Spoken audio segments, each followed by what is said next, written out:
items today as your concerns.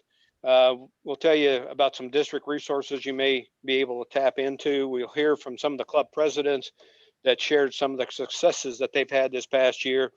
If you have any questions or comment you'd like to make at any time, just raise your hand, or we think this session can be pretty helpful to you and get a chance to hear from each and every one of you. I might also mention that the assistant governor for each of the areas is putting together a little form on the clubs, and I have started getting those back as well. And I was really surprised at all of the things that the clubs truly are doing. I hear a little bit of pieces, bits and pieces from each of the clubs, but when I started getting these forms back and I was seeing all the different things that the clubs were doing, it was, I think I had like 30 different service projects, and I've only got, 6 or 8 of the club, maybe 10 of the clubs returned. So there's a lot of service opportunities out there. I think what I'll do is when I get all that information put together, I'll send it out to the presidents, and then you can kind of look at that as well. And, there may be some service opportunities that you hadn't thought of that maybe some of the other clubs have, some different fundraisers that may be opportunity for you as well. So anyway, I'll get that out to you probably in the next week or two when I get all that information compiled. Okay, Janet. Well, from the survey, member engagement seemed to be the biggest issue for clubs. Getting members to attend meetings and participate, and keeping the club enthusiasm and interest up. And having great programs seemed to be the biggest key to keeping members engaged. Last year, past district Governor Julie Dobsky put together some excellent program topics and ideas. And you can find these on the district website, rotarydistrict6490.org. Under resources, if you click on Speakers Bureau, Julie lists at least 55 different program ideas. They are not the speakers' names, but lots of ideas to generate information for programs. And I'd be happy to email that resource out to you if you would like. Another way to get names for speakers for programs is looking through dacdb.org. You can click on the district and then on the calendar, and many of the Rotary Club's programs are listed there, and you can peruse through that to see if it might be something that would appeal to your club. And then, of course, you can email the club president for the speaker's contact information, or contact one of us here at the district level, and we can get a hold of that information as well. But that might be another opportunity for you from a speaker standpoint. Right, and I know I have given speaker names and email addresses to some club presidents and program chairs already, but if any of you would like specific names, you can let me know and I'd be happy to send you. There are quite a few people who would, really love to talk to clubs. And now that travel isn't involved, since most of us are meeting via Zoom, it makes it easier even to have out-of-town speakers. And again, you can get a hold of anybody at the district. Most of the district chairs would be more than willing to do a presentation for you as well, and talk a little bit about what their job is, what they can do, and how they can help the clubs throughout the district. So some clubs have tried different forms of communication to stay connected with their members. I don't, Marlis, did you want to talk about a little bit about what the Champaign Rotary board members have done? You bet. Well, not everybody can do this, but I ran an attendance report in DACDB to get how our members were attending meetings. If they were below 50% or a certain cutoff, we identified them and split the list up. If you have a smaller club, you will have an idea of who has not been going to meetings. but our board members split up lists of these members that have had trouble attending, and we made personal phone calls, checking to see if they were okay, if they were having problems because of COVID, if they were having trouble connecting with Zoom, and offering advice and instructions. And they really appreciated us reaching out to them, knowing we cared and wanted them there, and several of them have hooked back up with us. Great, Marlis, appreciate that. I know there's at least a couple of clubs that have done surveys of their members as well. John, I don't know if you want to talk a little bit about the survey that you did with the Charleston Club. You're muted, John. Appreciate that, or I would have been going. Yeah, I saw the lips moving, but I I do that quite frequently at our Zoom meeting every Tuesday. So yeah, I've done that more times than I want to count. Well, yeah, we usually do a survey of our membership. It's on paper, and of course, when we meet in person, we can hand that out, and it's a series of check boxes and that sort of thing.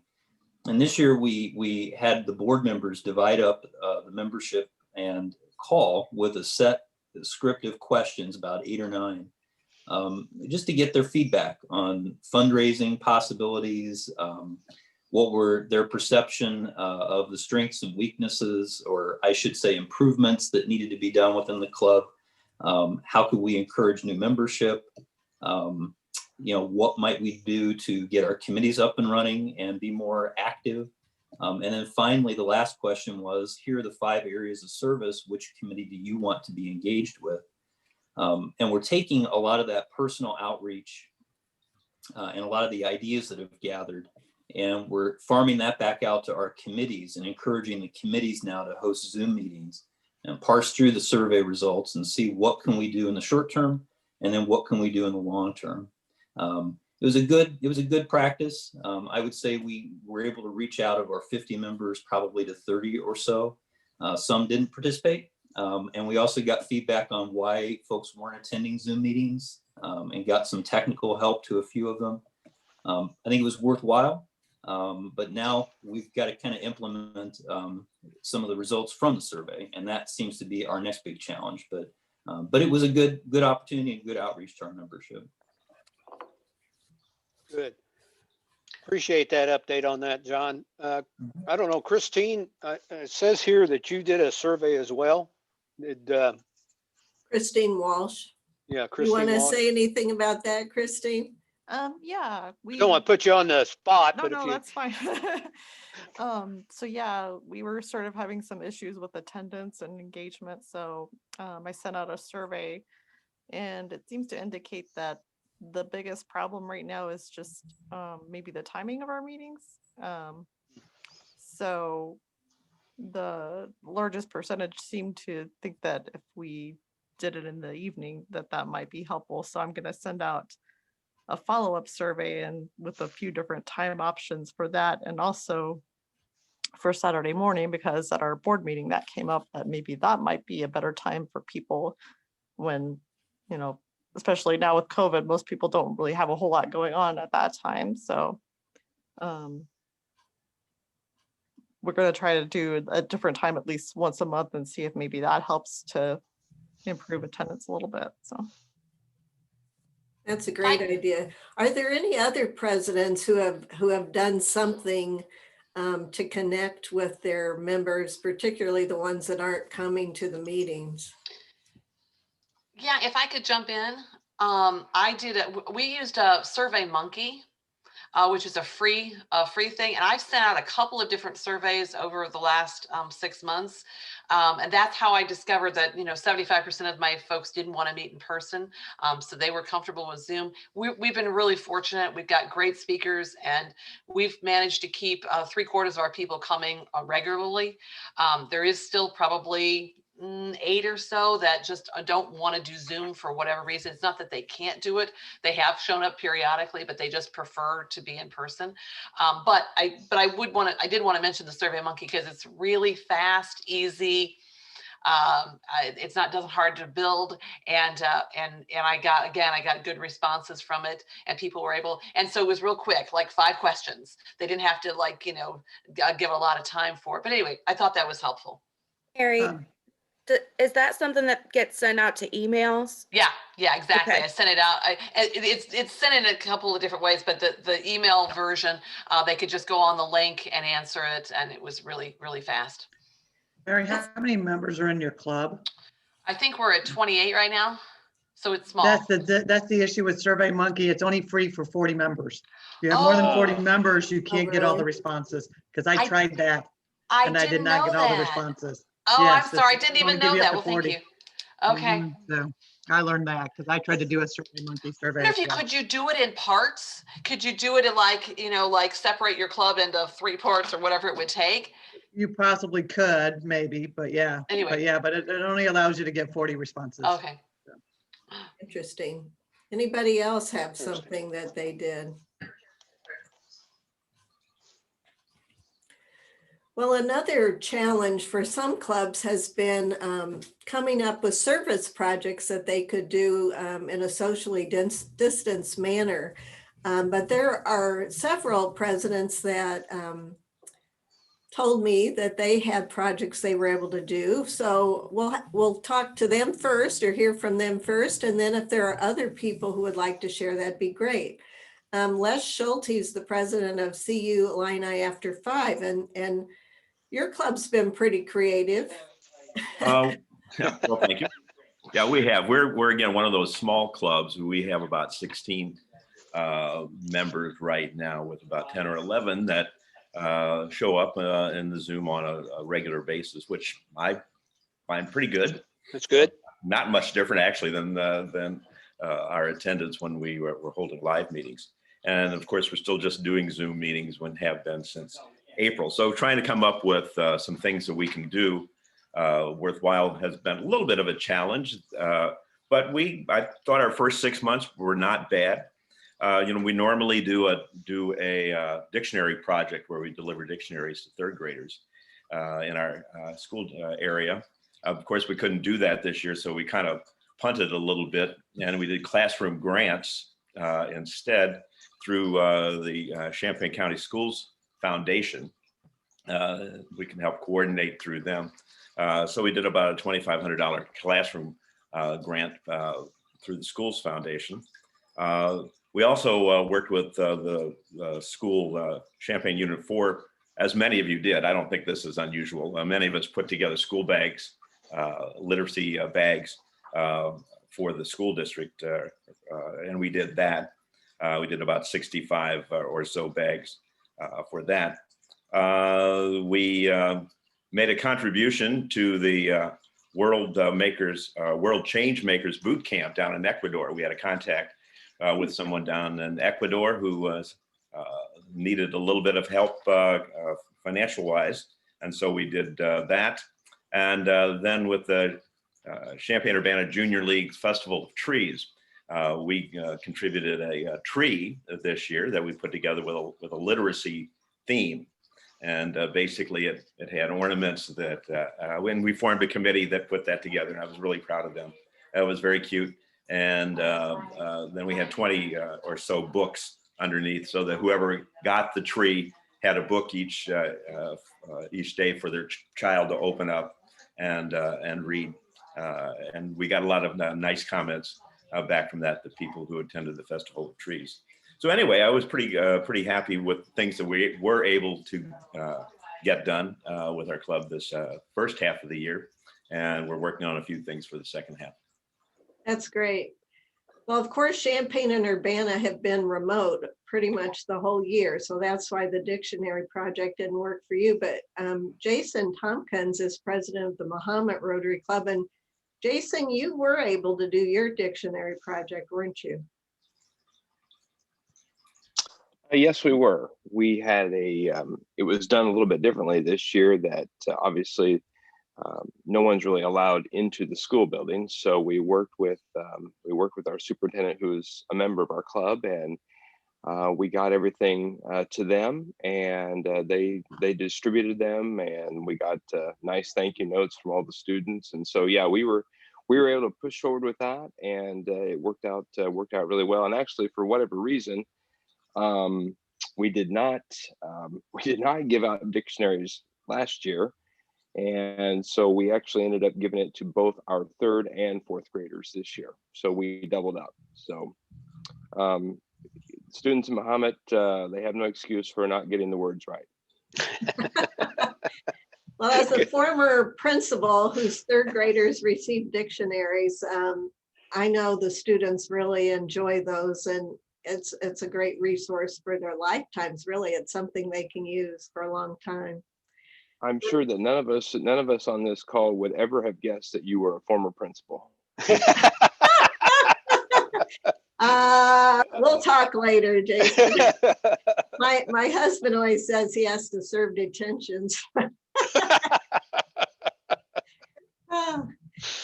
John McKenzie, you also did some cool service projects at Charleston.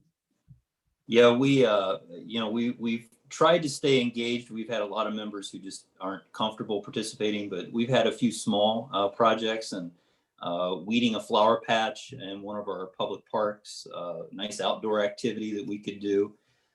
We have our annual backpack project that we fill backpacks, and then they go to CCAR and DCFS to be given out to kids going into the foster care programs. We had our summer food box program. We worked with our school district and packed about 110 boxes of food to be distributed to kids locally. We do our piecemeal deliveries every Tuesday, and we have about 8 or 9 members of the club that literally fight for the 4 or 5 Tuesday deliveries, which is really nice to see. And it's just an hour of service, but we do have a core group that keeps that going. And really, I think the big thing that we've seen, at least in our club, is that because we're not meeting and we don't have those meal expenses, we've been able to reach out to members and ask for support specifically for Polio Plus and for our Big Leader in Me initiative with our Charleston School District, and ask members, in lieu of the money you would pay for food at our meetings, would you give that money to one of these club initiatives? And we've had tremendous outpour support. We actually had pledges that were matching pledges from members to both of those initiatives. And so far, our Leader in Me, the dues just went out for January. We're really pushing that hard right now. But the goal was to raise a little over 4,000, and we're already sitting at just over 3. So we just, from not even being able to have fundraisers, we're still meeting our club commitment. And with Polio Plus, I think we were at around 3,000. So really nice things, and members seem to really want to participate in that. And it's not something that they have to give a lot of time for, but they are willing to write checks right now. And sometimes you just take the best opportunities you can to get involvement. And for those members, that's a big deal to be able to do that. So. That's great, John. Could you tell us a little bit more about what the Leader in Me is, what that initiative is? Yeah, that's a 3-year commitment that we made with our local school district. The Leader in Me initiative, it's a national program that helps instill leadership development in school kids. Last year we worked with Jefferson Elementary, and this year we're working with Carl Sandburg. We've been kind of limited in what we can do with the kids, obviously, but it is a program the school district sponsors, and we help underwrite part of that cost. We get a district grant to help with that. But intensive workbooks and training, and kind of encourage the kids to be good leaders in the classroom. And it also goes along with, we sponsor a leadership award at Jefferson Elementary every year. And so it's kind of been a nice partnership that we've been able to keep filling out with the local school district. Is there a certain grade level that you work with? Most of our work has been with elementary age, but next year our hope is, once we get through this period, we can start working more with the middle school kids. The one thing that we were able to do right before the pandemic hit was, we have a trailhead that Rotary sponsors with some wildflowers. And the kids came over from Jefferson Elementary about 2 blocks away and helped Rotarians spread wildflower seeds and spray water. Brought the whole couple of classrooms over and did that for an hour. So we're trying to find some interesting ways that we can partner with the local schools and in partnership with some of these initiatives. Our club has an early act club, so I wonder if the leaders and me would be something we could do with them. That sounds great. Marlis, do you want to tell about some of Champagne's projects? Sure, thanks, Janet. Well, when the weather was nice, even though COVID was going on, we managed to do some socially distanced projects. We helped pack school supplies at the Don Moyer Boys and Girls Club. We put stencils on sidewalk for a Born Learning Trail at Garden Hills Academy. We planted trees in 3 Champagne parks. We did our one of our twice annual Mattis Avenue cleanup. Those are things that were easy to do, 6 feet apart with masks on, or in even the Mattis thing in couples, you know, people that were married or on opposite sides of the street. It worked really well. We have more recently, in the cold weather, done collections of books to prisoners, either purchasing items on Amazon from a designated list or donating monetarily. We did supplies for troops in the fall. We are looking into purchasing oximeters for COVID care kits, working with the local public health district.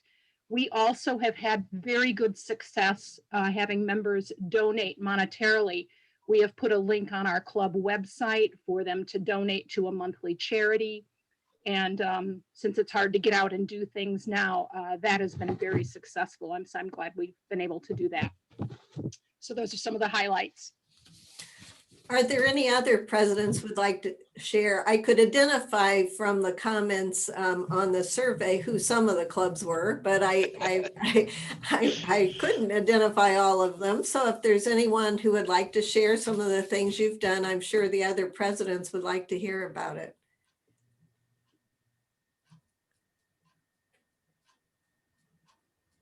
Janet, Earl McCoy from the Dwight Club. We had a few things going on this year. One was the military support our soldiers. Our Dwight Rotary Club worked with the community to gather and collect personal care items and treats and that for our soldiers. Small community, about 4,000, but we've got 26 soldiers that serve. And the Rotary Club had collection sites at churches and banks and collected those items. And then the club also paid for the transportation to deliver those to the different military bases. So that was, the COVID didn't slow us down in that. And unfortunately, Dwight was hit by that derecho, that high wind. And it was overwhelming for the village crews to get the cleanup. So our club joined in one Saturday and helped the village crews and that do some cleanup on the wind damage. So just 2 little service projects that we did in Dwight. Thank you. That's great. Those are great. Janet? Yeah. Yes, Julie? We're a very small club, as you know. Ray and I had been asked by a friend to help with our local food cupboard where you box the food and they come and then they cart it out to their car. And I'd done it and I noticed that they had one really nice brand new cart and they had 2 atrocious carts. So the next club meeting, I brought it up to the club and we decided we would go ahead and buy 2, and they were fine with that, the food pantry. So we bought them 2 more carts, got them put up, and we've used them. And so it's safer for everybody. It's not going to fall apart. Their food's not going to end up on the ground and everything. So it was very quick and easy, but it was a need that helps a lot of people. So we did that real fast. It was something we could do. That's great that Hoopston was able to jump in and see and fulfill that need. Dennis, has Lincoln done any service projects since COVID hit? Yes. In fact, I'm taking copious notes to keep track of everything we should be doing. One of the things that we were, in lieu of in lieu of the lunches, we were able to use the money to buy gift baskets for nurses' stations. So our local hospital, we were trying to keep them snacks available to them. One of the, we still keep we were able to distribute, or we will be distributing, we were able to buy some books for our local schools, the kindergartners. One of the things that I started right before everything was closing down was with the schools. We've invited them to invite their students to select important dates in history, both the local history, state, United States, even world. And what we do with that is we make little small metal plaques. And I happen to have access to an environmental center that with my retirement from the college that I run now, a nature center at Lincoln. And we have a thing called Peoples of the Past Boardwalk. So some of the classes have really enjoyed being able to submit important dates. Every 2 boards, you go back a year in time. So it's kind of, and once you get to the end of the boardwalk, which is 1250 AD, you can turn around and go back to the future. So we play on a lot of those things, but the kids have been really fun on what they think is important. You and I might include all kinds of historical events, but the invention of the flushing toilet was new to me. So inviting the students to participate in that sort of activity, especially with the political climate. If I could also have, I remember earlier taking down notes that people were trying to get the 4-way test into schools. Some of you know that the posters are available. With the political climate of today, our members in the last couple of meetings that we've had, we run Zoom meetings, so we haven't missed a week, but our typical 35 that we would get in a face-to-face have now been down to about 13 or 14, but we do respond with some emails to tell people what we discussed. But we really would like to get not only a poster into the classrooms to get students talking. So we've already started trying to get poster contests for them to develop their own posters with our 4-way test. And then also kind of a verbal speech contest and also essay contests. We've been really fortunate in our money making. You know, we were one of the few that maintain a citrus sale. We do rose sales for Sweetest Day. All of that was very well received. I think people didn't have much else to do but contribute money. So we do have an account now that we're looking for other contributions. So I wrote down all of the things that you were talking about. And I'm anxious to the last few months to get backpacks to schools and dictionaries. And I love the idea of a Survey Monkey too. So thank you for contributing. Well, thank you for giving us some more ideas. And I know Julie Dobsky has created some wonderful materials to put into schools with the 4-way test, but because so many of the schools have been remote, you know, that hasn't been possible. So maybe in the coming year, more of us can do that.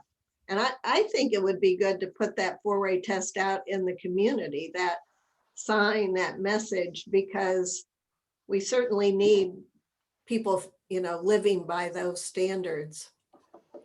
Christine Nevitt, I know that Awfully Champaign West is, appropriate. yeah, Yeah. I know Champaign West has done some service projects also.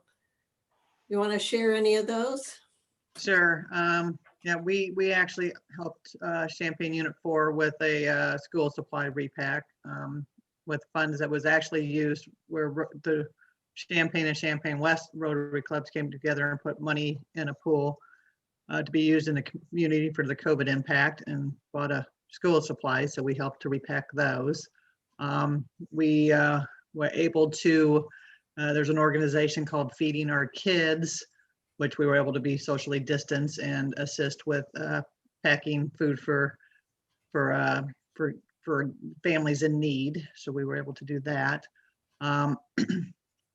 we normally hold a veterans one-on-one luncheon, but we did a veterans one-on-one drive-through, which was a good success. Had a good turnout. So hopefully we can get back to the luncheon next year. Fingers crossed. Trying to think if I've missed anything. Well, and you also collected supplies for the troops and shipped them Yes, to the yes, we Ukraine, shipped, right? yes, and I just wrote that down and I forgot all about it. So yep, we sent supplies to the troops as well. So, and I think that we're still kind of trying to find something to do that will be safe for us to do in these winter months. We know that CU at home's having its one winter's night, and we're trying to see if there's anything we could do to help with that, that's safe and socially distanced. Yeah, I know you've helped with registration and some of your members have camped out overnight too.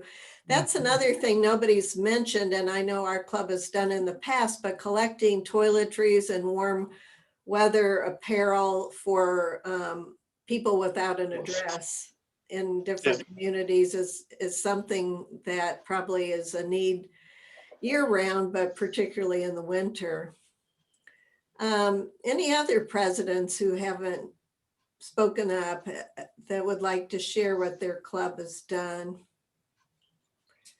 Joe or Joel, either of you want to share anything? This is Joel. I'm from the Metamora Germantown Hills Rotary Club. I feel like we just plant trees every year. I'm not really sure, which is fine, but I'm super interested in this dictionary thing. So I'm gonna have to get together with somebody because I didn't know that Rotary clubs did anything like that. Our Rotary club, I mean, we didn't meet for several months. And then I've basically been polling the group every single week, it feels like, kind of spinning my wheels to see if they want to meet in person or if they want to meet on Zoom or whatever. So right now we're kind of doing Zooms every other week, but we're not really doing service projects. I assume someone somewhere will want to plant a tree at some point, but that's probably I don't know. I feel like a horrible person in this group. I don't know what we're doing right now. Well, that's why it's good that you came. You can get some ideas, and the district is reimbursing clubs for their Zoom licenses. If you would like to, well, we get on board with that, except for that's a story for another time. But basically, I run a library, and I had a library. My library bought it, so they're not really reimbursing for it. But we do have it, so we are using it. Great. I can offer up. So Bloomington Normal Sunrise has done a number of the different types of things that people have brought up. So, but one thing that I think I'm not sure I've heard, we've been able to run a couple of blood drives for the American Red Cross, which they've said they've been really appreciative of, just because donations have been so down over COVID. So that's another thing that it can be done. Excuse me, still allowing some social distancing and yet still be a nice way to reach out to the community. Now that's a great idea because it can be done individually. You don't have to worry about, and I know they're taking extra precautions to keep people safe while they are donating. Hey, Janet, this is Christine. Quick question about Zoom. How the district paid for it this year? Are they considering doing that on an annual basis? Because I mean, I'm thinking that possibly we would shift to, once we get back to in-person, stay hybrid and still offer Zoom. Is that something that's under consideration? Well, we had, answer that? Yeah, it's kind of interesting because we had just talked about that earlier this week as a DG line. Heather is putting together her budget for next year. So we were talking about items for that budget, and there's appears to be a need for, in some clubs anyway, for a virtual platform going forward. I think a lot of clubs want to get back to a face-to-face meeting as much as they can, whenever they can. But there was some discussion about some clubs maybe doing a board meeting or maybe doing a hybrid meeting where they're connecting with individuals who may not be local. I know the Danville Sunrise, and I know Doug's not on with us here, but I know Danville Sunrise had actually reconnected with a couple of individuals that were outside of the Danville area via their Zoom hybrid meetings or Zoom meetings. So we do. I can't necessarily say yes, we're going to do it today, but I believe all of the DG line is on board with that, and hopefully we can get that into the budget, into the discussion for next year for those individuals who or those clubs who are interested in it. And Joel, I realize you had mentioned the issue with your Zoom, and I know Jane had been working with you some on that, so maybe we can revisit that for you in some fashion. And I know Earl, you may be the only club that at least the only club that I have seen that's using a conference call in system, and I'm sure that you're using that because that's what you are, your members are used to or interested in, and you probably have access to that from your from your job there.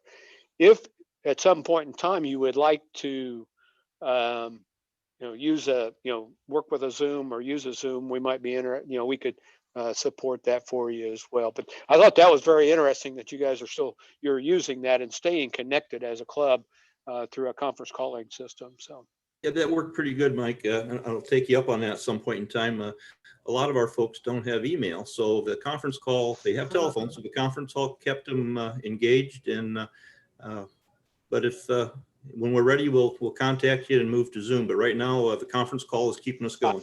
I fully understand, and that's working great for you guys. And I appreciate your leadership in the Dwight Club this year, because you guys are really knocking it out of the ballpark there with all the stuff that you're doing in these unprecedented times. So appreciate all you're doing there, Earl.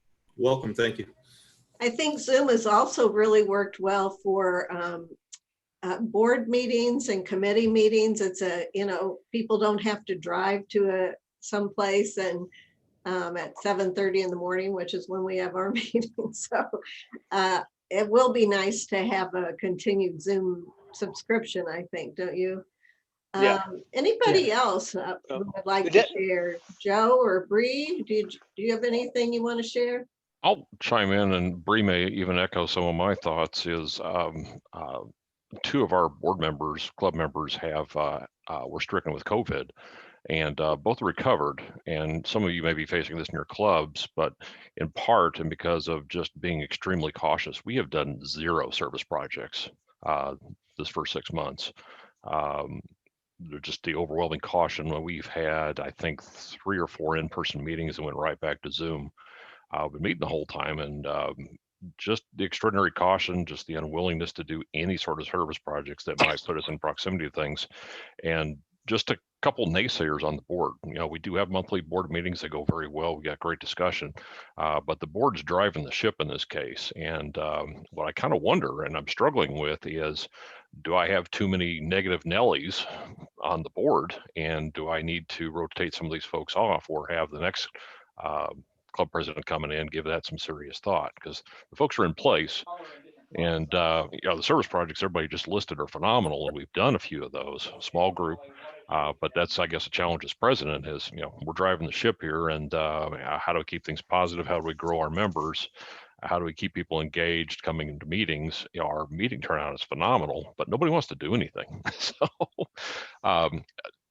again, just a sign of the times we're going through. I think that's part of it, just being extraordinarily cautious. But that's kind of been a struggle. And after listing the a million things that Marlis is doing in her club, granted she's got 146 members, we've got 13.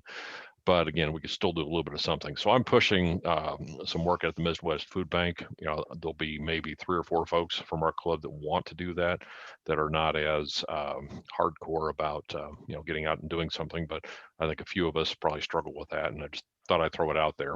So. Well, it's understandable, but hopefully everybody will get their vaccine soon, and then we can really resume, our normal identity of Rotary service.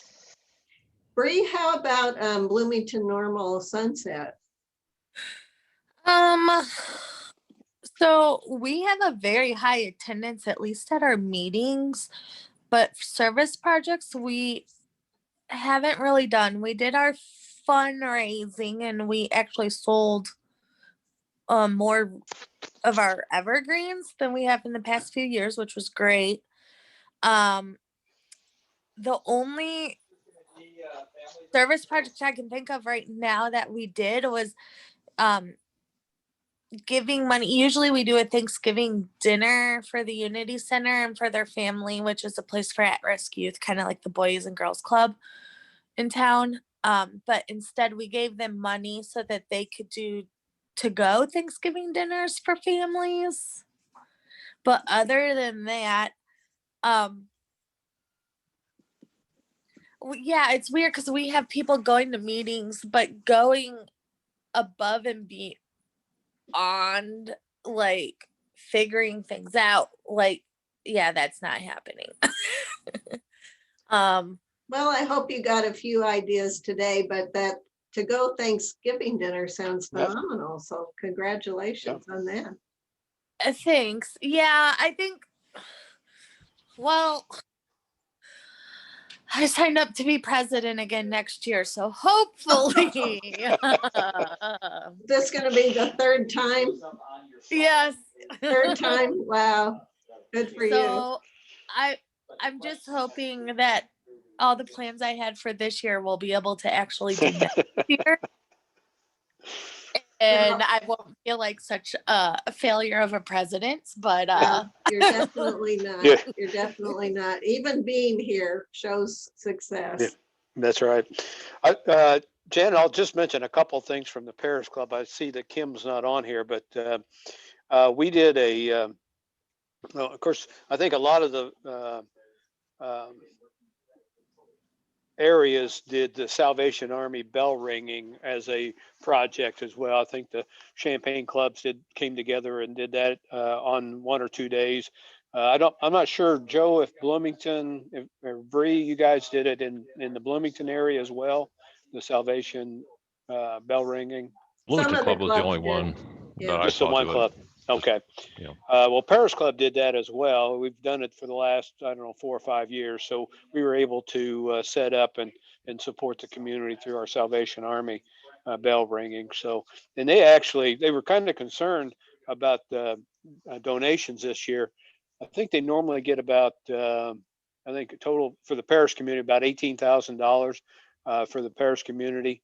And they were hoping to maybe get that but they ended up, as I understand, around $20,000 for the Paris community through the bell ringing, and so they were pretty ecstatic. And I'm not sure how that, why that happened or whatever, but it must be just this time. We did a couple of fundraisers, a little bit different this year. We did one for End Polio. One of the other districts in the Tennessee area does a Purple Pinky donut sales, and they partner with the Dunkin' Donut franchisees to do Purple Pinky donuts, and I think they sold somewhere around 44,000 donuts or something like that, and made, I forget what it was, $500,000 or whatever for in polio. Well, I picked that up for the Paris Club, and we didn't sell 44,000 donuts, but we sold 180 some dozen from a small donut shop in Terre Haute, Indiana. We brought donuts all the way to Bloomington, Decatur, Bloomington, and Danville, as well as the Paris area. We had about $3,000 that we were able to donate to End Polio. I believe there was another club, I can't remember which club it was, but we did a half of a beef raffle. And we sold raffle tickets, $20, and we had 2 winners, and they got a quarter of a beef. We split the side. I believe one of the other clubs is doing a hog. I think it's Monticello. Is it Monticello doing the half a hog raffle? And we made about $4,000 on that. I think part of the beef was donated, and we only bought a quarter of the beef. So a significant portion of it was we were able to put back into the club. The funding for that was partly driven to the dictionary project that we do. And Joel, I mentioned that because you'd mentioned something about dictionaries for the grade school. Well, we've done that for a number of years, is providing dictionaries to third graders throughout Edgar County. And I think Les had mentioned the fact that we weren't able to actually get into the schools to deliver the dictionaries, but we went ahead and did the dictionary project, and we did a porch drop of the dictionaries to each of the schools so that they were able to then distribute the dictionaries to the students. And we didn't necessarily get as much publicity out of it because we weren't able to get the pictures and so forth, but we were able to use that to help the students that we have over the last, like say, several years. So Kim Mackey Joel, I mentioned that Kim Mackey, president from the Parish Club,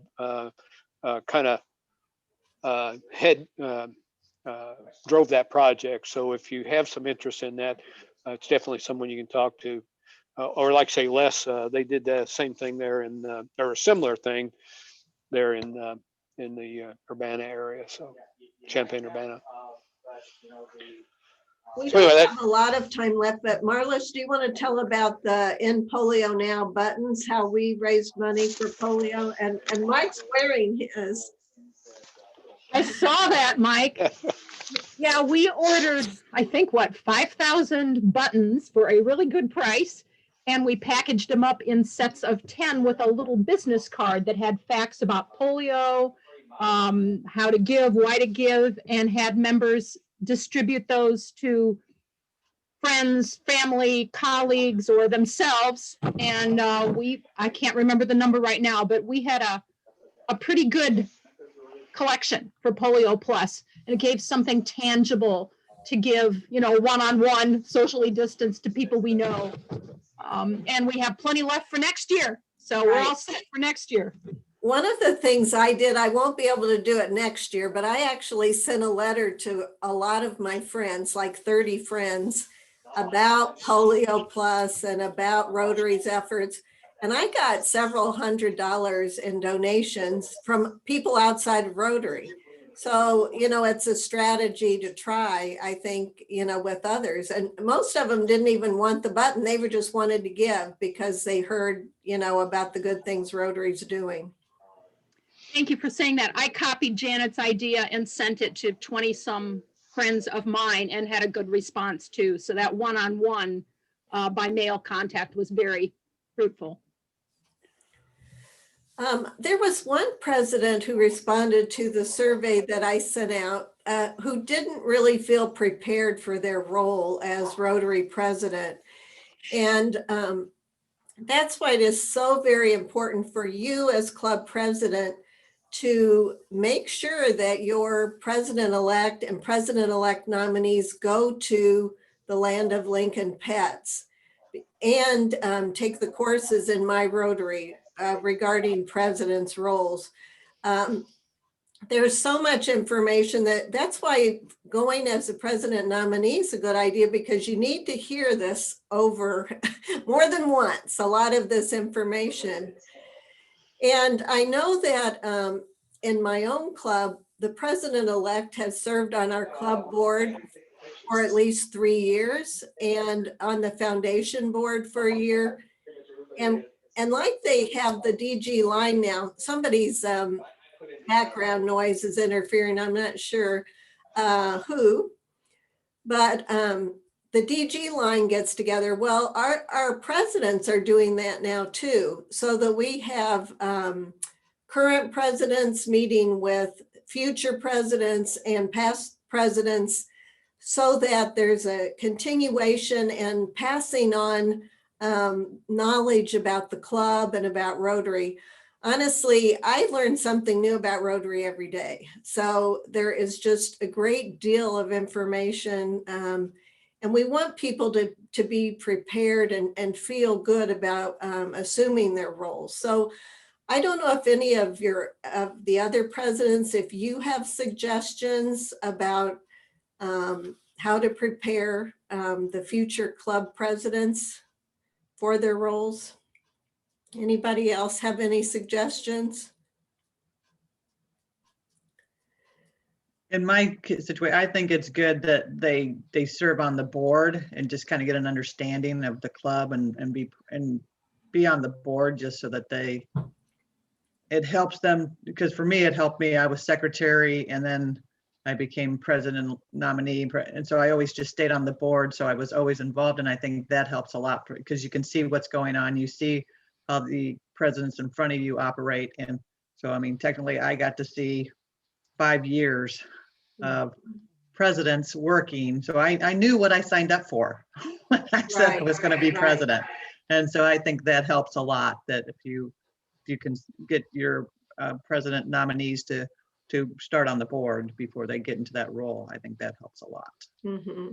I really thought it helped that I went to RLI and I did all the RLI stuff just to get more in tune with what Rotary is doing. Because actually our club is awesome, but sometimes it ends up being more of a social club rather than the Rotary club. And it was nice to kind of like put those together. Great idea, Mary Kay. I have someone that I'm kind of working on to be our next president-elect nominee, and she asked me to list every training, every meeting, everything that she would have to do in that role, because she has young children and she has a career. And so I did that, and I thought, well, that's, that makes sense to let people know really what they're getting in for. I was telling Mike about that, and he said, well, what I was told is I wasn't going to have to do anything as DG until I went to San Diego for that training. And he goes, that was wrong. It's a little more than what he was told. I'm not going Go ahead, to say they lied to me, but I don't know that it was the full truth when they told me, because it started immediately, but that's okay. Right. Again, it is such a big honor, but there's a lot to know and a lot of responsibility on all of your shoulders. Yeah. Any other suggestions for incoming presidents, how to help? I like Mary's comment about RLI, and now that the fact that we have an opportunity for virtual RLI, it makes it a lot open to a lot more people rather than having to travel to Decatur to do that. So, and we have one of the facilitators on the call with us right now, at least one, right, Joe? Yeah, and I'll go ahead and comment to that effect, because we've had several discussions about the virtual RLI and how we're just going to pull that off. We're all running weekly club meetings, or most of us are, and doing this virtually is significantly different than doing it in person. Because facilitators, we can go around the room and look Janet Ellis-Nelson in the face and say, Janet, what's your experience with this? Or it's going to be completely different because now we're staring at a little box on a computer screen and trying to engage somebody. So our takeaways were, what should be a 45-minute presentation will likely be an hour or more. So we're probably talking a little longer session. We toyed with breaking it out over several weeks, and huge commitments on facilitators' times. And we all kind of drifted away from, hey, let's try to keep this focused to a one-day event.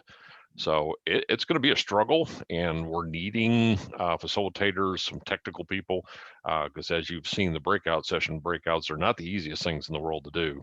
And it's going to be interesting. I'd certainly sell it to your clubs, but expect a bump or a bruise on the way, because from a facilitator perspective, it's like I'm already getting worried about it, coming up a month from now, as to how to pull off the sessions that I've agreed to host. But it is fun, and as presidents, we know it's worth it. As facilitators, we know it's worth it. People get a lot out of RLI, and it's worth that pain and agony, frankly, that we have to go through to make this thing happen for everybody. So that's been a large part of our discussion. We've had several meetings about how to go about doing this, but again, making it available to you as president and your club members, it's that important. So we're going to make it happen. Well, thank you for your service, Joe. I really, that's when I met Joe, when I was attending the RLI. And I think just with our president session here, you can see how you can still get a lot of interaction in your breakout. So I think it'll be successful. And I'm glad you're doing it virtually. Mike, is there anything else? I know it's about time to rejoin the others. I think we have about a couple minutes here before we get back in the big room. One thing that had mentioned earlier, or someone had mentioned earlier, is I do host a monthly, I call it happy hour.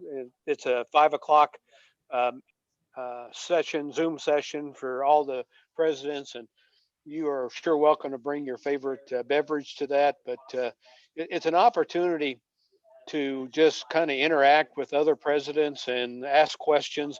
It's kind of mostly free flowing as to what the discussion is, but you're sure welcome to participate in that. And that, if you've got a question that comes up, maybe or something comes up is in your presidency, you can bounce some ideas off of some of the other presidents as well. So that'll be next this coming Thursday. The 20, I think it's the 21st, but there should have been a link that went out on that. So so that's one opportunity to also kind of reconnect with everybody on a monthly basis as best we can on a virtual platform. So anybody else have any questions or any thoughts? We're down to about a minute here in this breakout. Janet, were you going to just kind of give a couple of 2 or 3 items when we come back together?